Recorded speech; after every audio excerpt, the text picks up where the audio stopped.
Hello, welcome back to my channel. And ఈరోజు అయితే Andhra style రాగి సంగటి చేస్తున్నాము. మా తమ్ముడు చేస్తున్నాడు. సో వాడు ఎట్లా చేస్తున్నాడు అనేది ప్రాసెస్ మీకు చూపిస్తాను.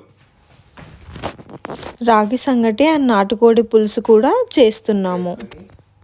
ఫస్ట్ కుక్కర్లో ఆయిల్ వేసుకోవాలి.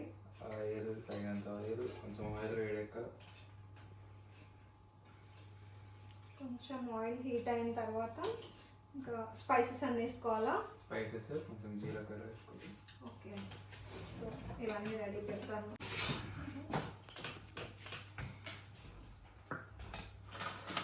స్పైసెస్ అయితే ఇప్పుడు ఫస్ట్ వేసుకుంటున్నాం మనం. ఆయిల్లో బాగా వేడైంది.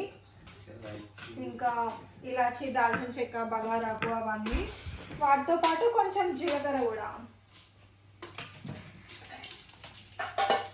పచ్చిమిర్చి, ఇంకా ఉల్లిపాయ అవన్నీ వేస్తున్నాం మనం. అవన్నీ బాగా ఫ్రై అవ్వాలి.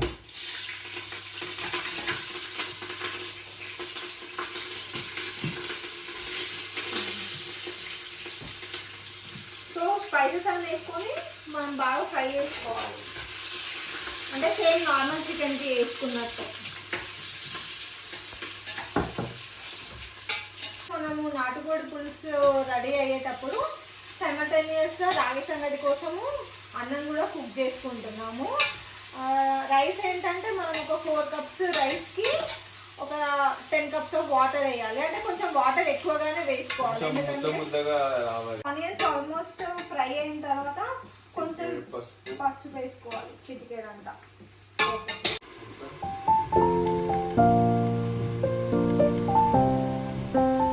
ఆనియన్స్ మంచిగా ఫ్రై అయిన తర్వాత చికెన్ వేసుకున్నాం. ఇది మ్యారినేషన్ ఏం అవసరం లేదు. జస్ట్ వాష్ చేసి పెట్టుకున్న చికెన్ని ఇందులో వేస్తున్నా.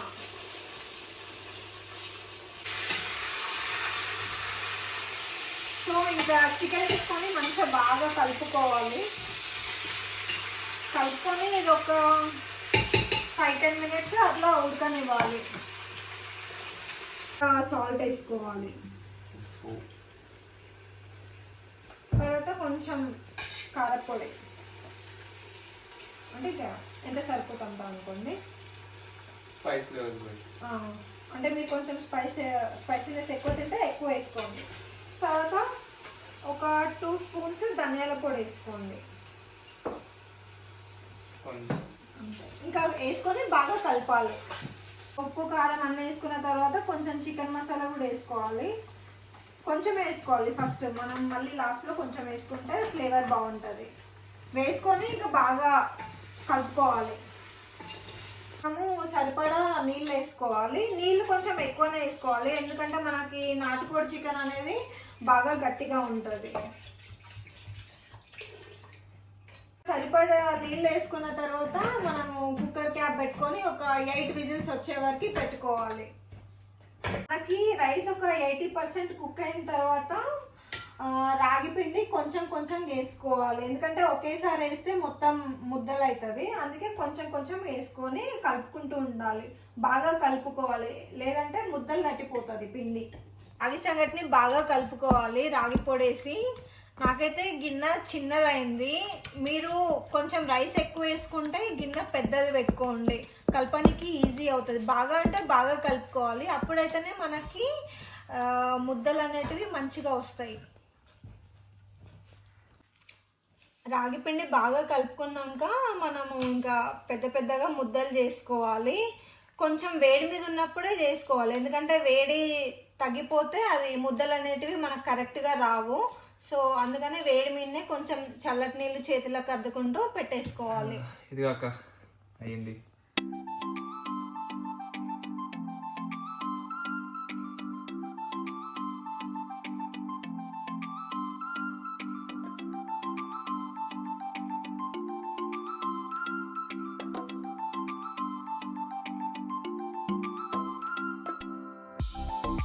ఇప్పుడే ముద్దలు చేసి పెట్టుకోవాలి. మంచిగా నాటుకోడి పులుసు అయితే రెడీ అయింది. మనకు రాగి సంగటి కూడా రెడీ అయిపోయింది. సో ఈ పులుసు ఎట్లుంది అనేది ఇంకా టేస్ట్ చేసి చెప్తాను మీకు.